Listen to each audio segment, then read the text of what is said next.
Rock and roll didn't just show up one day, fully formed and ready to blow minds. It's a Frankenstein's monster, stitched together from blues, gospel, country, and a whole lot of attitude. But here's the thing. Most people only remember the pretty faces and the radio hits. They forget the real architects, the pioneers who bled innovation and rewrote the rules without hesitation. And when it comes to guitarists, some of the most groundbreaking players have been pushed to the sidelines, their influence overshadowed by bigger names. Today, we're giving them their due. In this video, we'll be taking a look at 15 guitarists who changed rock forever, yet almost nobody talks about them. Number 1. Sister Rosetta Tharpe.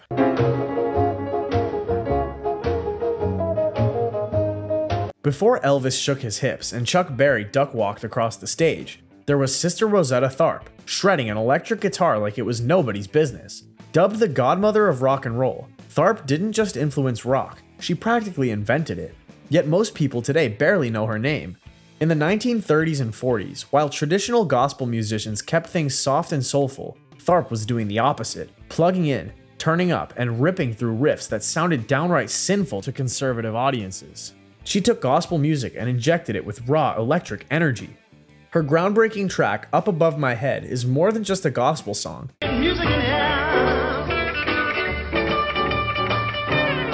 It's an electric storm of blues licks and soul power. You can hear the roots of rock right there, from the powerful chord progressions to the unmistakable rhythmic drive. That sound would later inspire legends like Chuck Berry, Little Richard, and even Elvis Presley. Chuck Berry once said that his entire career was basically a continuation of what Rosetta started. Think about that. The man who practically wrote the rulebook on rock guitar took his cues from a gospel singer who wasn't afraid to turn the volume up and let it rip. Sister Rosetta Tharpe's influence didn't just shape rock and roll, it ignited it. And while history tried to write her off as just a gospel star, anyone who knows their rock roots understands she was the spark that set the genre ablaze. And while Rosetta was pioneering rock before it even had a name, another guitarist was about to change the game with one simple thunderous power chord. Number 2. Wray.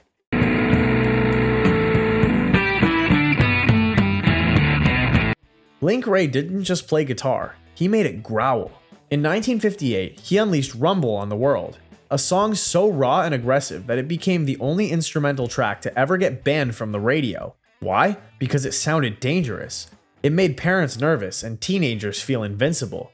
Before Wray, guitar playing was mostly clean and polished, but he wasn't interested in that. He cranked his amp, stabbed his speaker cone with a pencil to get that gnarly distorted tone, and pummeled his guitar with thick, snarling chords. That iconic riff from Rumble is pure attitude, minimal, primal, and undeniably cool. That one track, just 2.5 minutes of pure grit, changed rock guitar forever. The power chord, the bread and butter of punk, metal, and hard rock, can be traced right back to Wray's hands. Jimmy Page, Pete Townshend, and countless others have sung his praises, crediting Rumble as the moment they realized how fierce a guitar could sound. Wray wasn't flashy. He didn't need to be. His guitar spoke with a blunt force that left an impression long after the song ended. Even though he never reached mainstream superstardom, his influence was seismic, shaking up rock's foundations and making distortion not just acceptable, but essential. Just as Wray was perfecting the art of raw power, another guitarist would soon take that intensity and channel it through a haze of distortion and melancholy, making chaos feel downright invigorating. Number 3. Mascis.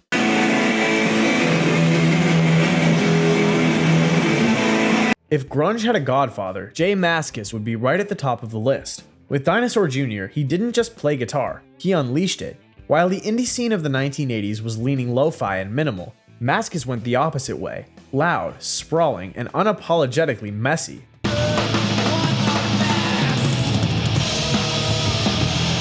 Take Freak Scene for example. Mascis' guitar is a wall of sound, but it's not just chaos, it's controlled chaos. His solos sound like they're fighting to break free, drenched in feedback and distortion, but always anchored by pure emotion. There's a kind of desperation in the way he plays, like his guitar is crying out through the haze of fuzz. Mascis' style was somewhere between Neil Young's Heartache and the raw power of hardcore punk, creating something both beautiful and brutal. And that made him an unlikely hero of the emerging grunge scene. Kurt Cobain openly admitted that Mascis was a massive influence, and you can hear it. Those ragged, soul-bearing solos and vocals that sound like they're coming from a guy who's barely holding it together. What made Mascis truly special was his refusal to conform. When grunge exploded, he didn't change a thing. He kept cranking up his amps and pouring his soul into every bend and squeal. It didn't matter if it was trendy or not. He was chasing a feeling, not a sound. While Mascis was blending raw emotion with sheer volume, our next artist was busy weaving orchestral brilliance into glam rock epics, making every note feel like a glittering statement. Number 4. Mick Ronson.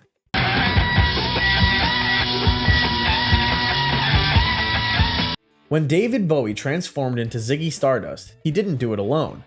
Right there by his side, like a 6-string sorcerer conjuring glam rock magic, was Mick Ronson.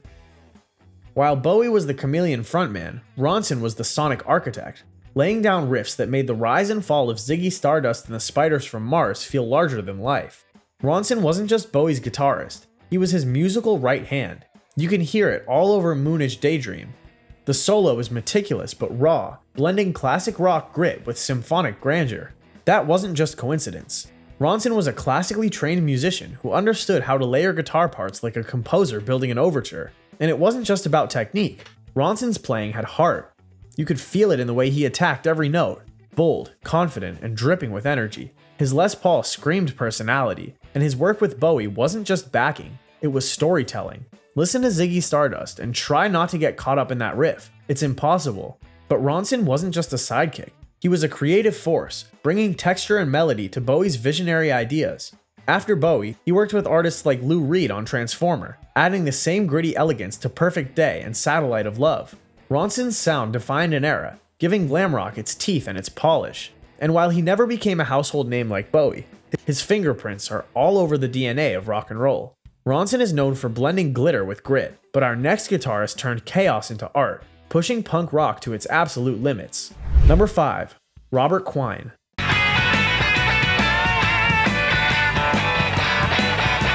Robert Quine was never interested in making pretty music. His guitar work was a chaotic, dissonant barrage that felt like a raw nerve exposed to the world. If you've ever heard Lou Reed's The Blue Mask or Richard Hell's Blank Generation, you know exactly what I'm talking about. Quine made his guitar howl and screech like it was on the edge of a breakdown. His playing on Blank Generation feels like it's trying to tear itself apart, jagged, abrasive, and completely fearless. He didn't care about sounding clean or precise. He wanted tension, danger, and that sense that the whole thing might fall apart at any moment. And that's exactly why his style resonated. Quine's unconventional approach made him an underground legend. Sonic Youth's Thurston Moore and Lee Ronaldo have both cited him as a major influence. Quine didn't care about rockstar status. He just wanted to play like his guitar was screaming for its life. He wasn't about impressing anyone or fitting into a mold. Instead, he tore the mold apart, ripping chords into sharp, dissonant shreds that felt honest and unpredictable. Quine was focused on dismantling rock conventions, but coming up next, this phenomenal artist took things to another level by reshaping what a guitar could sound like entirely, melding it with the wild, unpredictable sounds of the natural world. Number 6. Adrian Belew.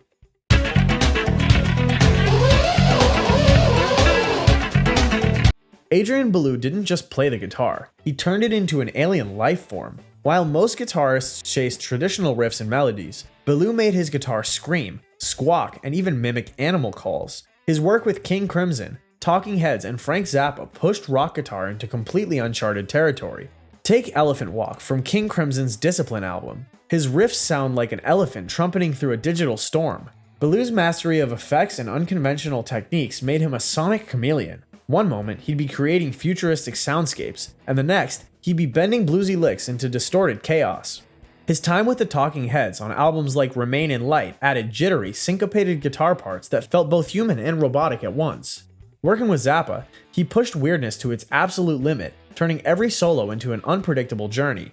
What made Belew so fascinating was his willingness to be completely bizarre without losing musicality. He could make his guitar sing sweet melodies or transform into a monstrous wail, and often did both in the same song.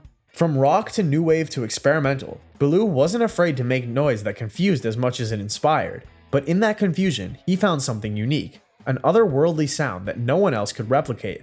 And just as Belew was distorting reality with his wild technique, another guitarist was out there redefining punk rock with a relentless, frenetic energy that paved the way for an entire genre. Number 7. Wilko Johnson.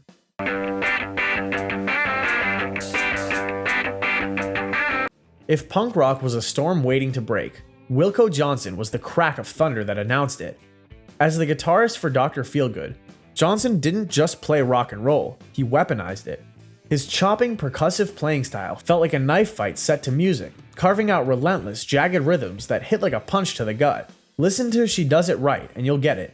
No pick, just bare fingers slashing across the strings with manic precision. That signature duck walk strut and his icy, unblinking stare only made it more intense. Johnson's technique was direct and brutal, hammering home chords like they were demands rather than suggestions. It wasn't flashy or technical, but that was the point.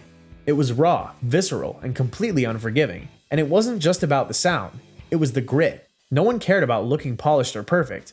It was life force bottled up and then unleashed without restraint. Without Wilko Johnson, punk wouldn't have had its teeth.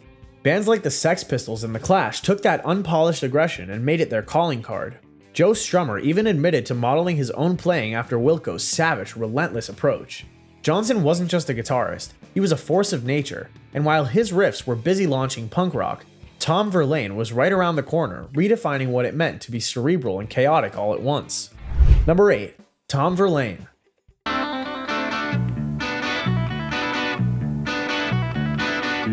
Tom Verlaine didn't play guitar like anyone else.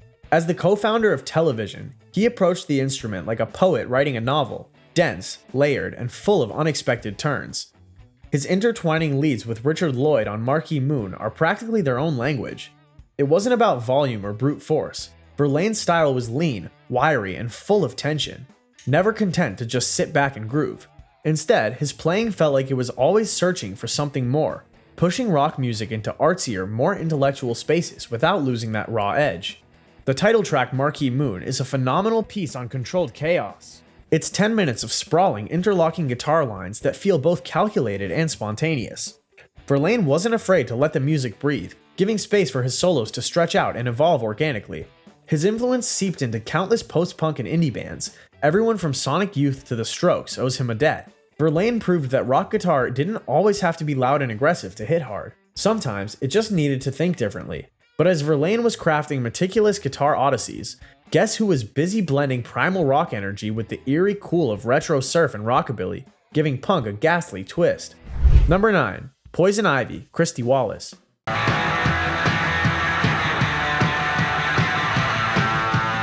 Poison Ivy wasn't just a guitarist, she was an entire vibe. As the co-founder and guitarist of The Cramps, she took rock and dragged it through the mud of B-movie horror and vintage sleaze. Her style wasn't about precision or complexity, it was about attitude, danger, and that unmistakable swampy twang. Human Fly is the perfect example. Her riffs buzz and snarl like they're creeping out of a haunted garage. There's this raw, buzzing energy to her playing that feels like rockabilly brought back from the dead and injected with punk venom. It's lo-fi, it's dirty, and it's utterly captivating. She didn't just play rockabilly, she deconstructed it, turning it into something both retro and futuristic. Ivy's reverb-drenched guitar became the backbone of the Cramps' psychobilly sound, fusing surf rock with punk defiance in a way that made everything feel slightly unhinged. Bands like the White Stripes and the Black Keys clearly took notes, and her influence looms large over anyone trying to mix rock nostalgia with raw punk intensity. She never needed technical fireworks to make her point, just a blistering riff and a smirk that said, "You can't handle this." Poison Ivy made rock feel sinister and sexy, but our next entry broke down rock's structure entirely. Minimalist, harsh, and cold, capturing the essence of post-punk's bleak aesthetic. Number 10. John McKay.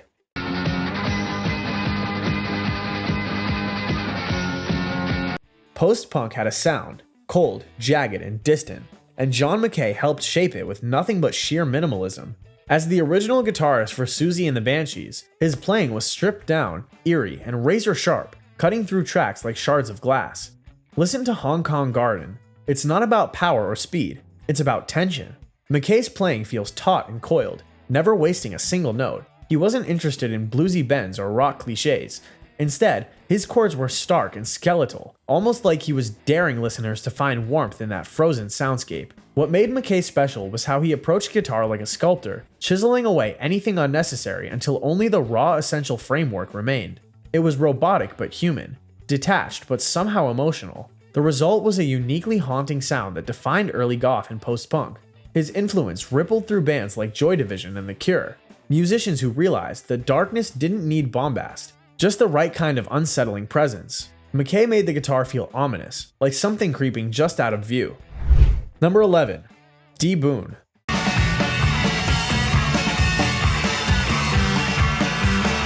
If John McKay was all about tension and restraint, D. Boon was the exact opposite, a firestorm of creativity and passion.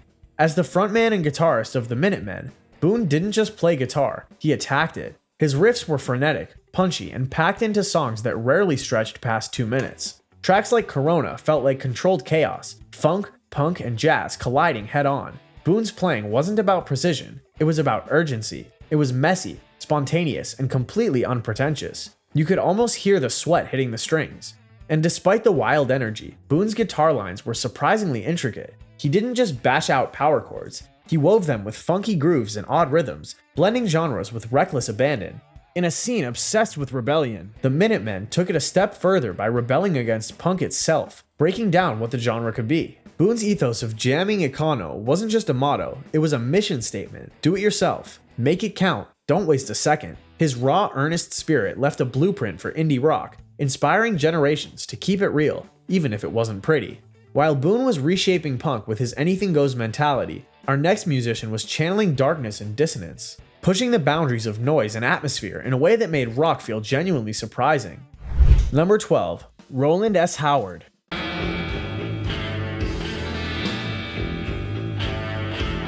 There's darkness, and then there's whatever Rowland S. Howard conjured up with his guitar. As the axeman for the birthday party, Nick Cave's chaotic post-punk band, Howard didn't just play notes, he twisted them into something nightmarish. Listen to Nick the Stripper. It's not just music, it's an auditory descent into madness. Howard's guitar howls, screeches, and bleeds dissonance. It's not designed to be pretty or catchy, it's there to disturb you, to scrape at your psyche and leave you feeling uneasy.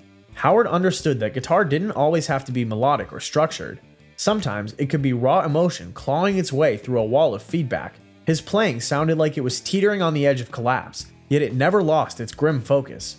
Without him, noise rock and gothic rock wouldn't have had that uncompromising edge. Sonic Youth and My Bloody Valentine owe a debt to his willingness to turn beauty into something warped and confrontational. Howard wasn't just a guitarist, he was a storyteller, dragging listeners through haunted landscapes where nothing felt safe. Number 13. Peter Green. Well. Blues rock has plenty of legends, but few carry the same haunting aura as Peter Green. As the founder of Fleetwood Mac, Green didn't just play the blues, he lived it. His guitar work was soulful, melodic, and dripping with pain, like he was pouring his entire being into every note. Take Oh Well, a track that swings between blistering razor-sharp riffs and acoustic melancholy. Green's vibrato is unmistakable, slow, aching, and raw. He could make a guitar weep, scream, or just brood in silence. It sat in your soul. But Green wasn't just another blues disciple. He had a mystical, almost ethereal touch, blending traditional blues with a psychedelic twist that made his playing feel unearthly. Tracks like Albatross and Black Magic Woman, yes, the song Santana made famous, showcased a delicate balance between fragility and power, something few guitarists could pull off.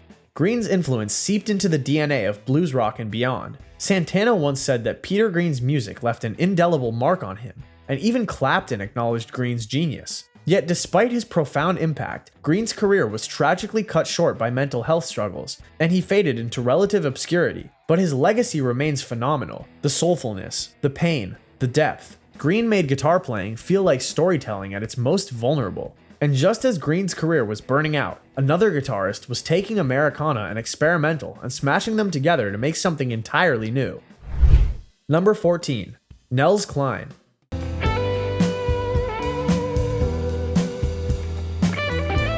Nels Cline doesn't just play guitar, he paints with it. As the lead guitarist for Wilko, he's not afraid to take risks, blending jazz, noise, and experimental techniques into the band's Americana foundation. It's weird, wild, and undeniably captivating. Impossible Germany is a perfect example. Cline's solo isn't just a technical showcase, it's a slow burn, building from delicate, intricate phrases to a searing, emotionally charged climax. It's like watching a craftsman meticulously sculpt a statue, chipping away at every unnecessary detail until all that's left is pure musical intent. Cline's playing is unpredictable, shifting from tender melodies to sonic eruptions without warning. He understands that sometimes the best way to convey emotion isn't with words, but with cascading, interlocking guitar lines that practically breathe on their own. His impact goes beyond Wilko, too. Guitarists who once thought alt-country had to be straightforward were suddenly rethinking what was possible. Cline made it okay to be a virtuoso without losing that homespun feel. Cline reshaped what indie rock guitar could be. But coming up next, this artist blended surf rock weirdness with blistering hardcore punk, turning political fury into iconic twisted riffs. Number 15. East Bay Wray.